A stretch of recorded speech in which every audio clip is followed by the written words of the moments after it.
for joining us. Let's start today's technical analysis with the euro-dollar pair and recent events during the market. Greg? The euro got a slight bump of 0.2% against the dollar in the last session. The MACD's positive signal is in line with the overall technical analysis. The dollar-yen price remained largely unchanged in the last session. The MACD is giving a negative signal. The last session saw the gold gain 0.8% against the dollar. The stochastic RSI is giving a negative signal, going against our overall technical analysis. Google stock saw a minor rise of 0.3% in the last session. The RSI is giving a positive signal. Thank you. Moving on to the latest updates in world financial news.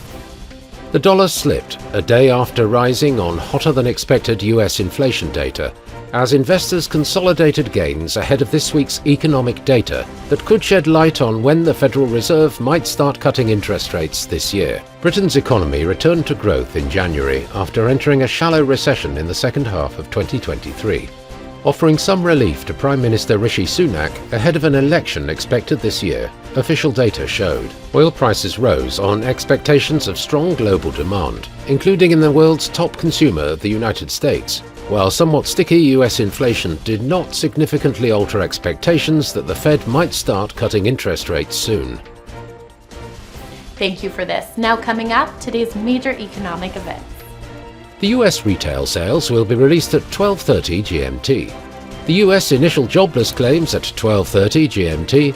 The UK's RICS housing price balance at 00 hours and 1 minute GMT. The US Producer Price Index will be released at 12:30 GMT.